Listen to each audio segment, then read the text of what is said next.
جی अस्सलाम वालेकुम वरहमतुल्लाहि वबरकातुह। तो कल जिस तरह मैंने कहा था कि हम हरूफ की जो चार अकसाम है उनके बारे में जानेंगे। ये अबजद कमरी के साथ ही मंसूब हैं। तो ये सात सात हरूफ जो हैं ये इनकी 28 की सात सात के साथ तकसीम है। तो इन सात में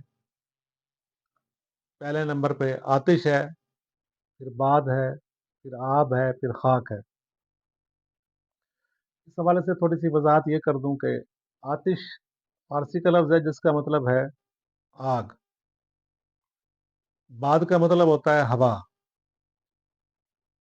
और आब कहते हैं पानी को, और खाक कहते हैं मट्टी को। तो जो 28 हरूफ हैं अबजद कमरी में या अबजद शमसी में, तो हर जो हर्फ है उसकी अपनी ही खासियत होती है। हम जब छोटे होते थे तो डॉक्टर्स तो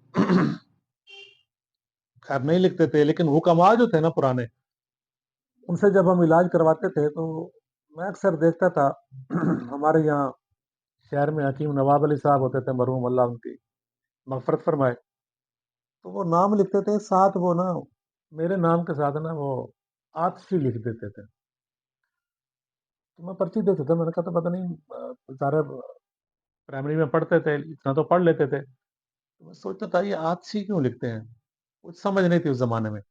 तो फिर बाद में पता चला, जब इस तरफ आए हैं तो हरूफ की अकसाम का पता चला। तो पता चला कि ये हरूफ जो है ना हर इंसान का मिजाज बताते हैं कि उसकी तबी खास क्या है, तभी मिजाज क्या है। तो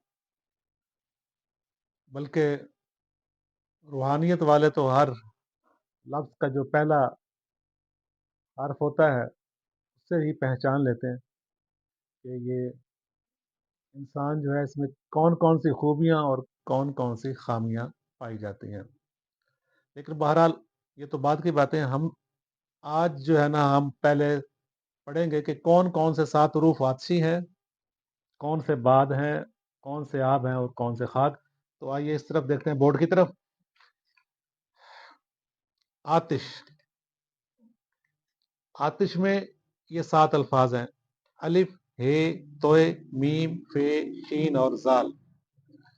बाद में फिर आगे सात हर्फ हैं: बे, वाव, ये, नून, स्वाद, ते और जुआद।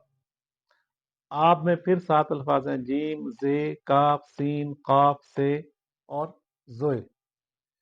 और खाक में दाल, हे, लाम, ऐन, रे, से और गैन। अच्छा, अगर गौर करें तो आपको इसमें कमरी तरतीब नजर आएगी। क्या खूबसूरत इल्म था, क्या खूबसूरत तरीके से उन्होंने तकसीम की है, और किस तरह हकीकत के करीब है हमें नजर आता है। अबजद कमरी में जिस तरह अबजद था, अब ये लफ्ज अबजद आ गया। अलिफ, बा, जीम, दाल अबजद हो गया। फिर हुजा, फिर तीकल, फिर मनसा, फिर फसकर, फिर शत सख, फिर जज जग। तरतीब वही है अबजद कमरी वाली, लेकिन ये है कि आप इसको आसानी से याद कर भी सकते हैं और लिख भी सकते हैं। अबजद कमरी याद कर लें, आतिश, बाद, आब और खाक, ये तरतीब लिख लें।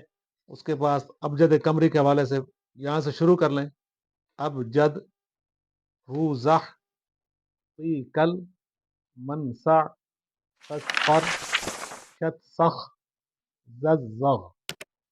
इस तरतीब से आप इसको याद भी कर सकते हैं और इसको इस्तेमाल में मिला सकते हैं। तावीज़ात वगैरह लिखने के काम को कोई और अमल करना हो, सवाल का जवाब मालूम करना हो जफर के जरिए, तो ये हरूफ आतिश, बाद, आब और खाक, इनको कहाँ कहाँ इस्तेमाल करना है, कैसे कैसे करना है, वो फिर हम इंशाल्लाह आगे जानेंगे। آج کے لیے اتنا ہی. تو امید ہے کہ انشاءاللہ آپ کو یہ پسند آیا ہوگا. اس کو اچھی طرح یاد کر لیں، ذہن نشین کر لیں. اتنا مشکل نہیں ہے، آسان ہے. تو اگر آپ کو آج کا پروگرام پسند آیا ہے تو جنہوں نے ابھی تک سبسکرائب نہیں کیا وہ سبسکرائب کر لیں، اور جنہوں نے سبسکرائب کیا ہوا ہے وہ برائے مہربانی لائک کا بٹن دبا دیں. اللہ تعالیٰ ہم سب کا حامی و ناصر ہو.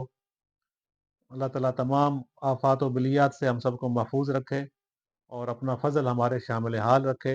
السلام علیکم ورحمۃ اللہ وبرکاتہ.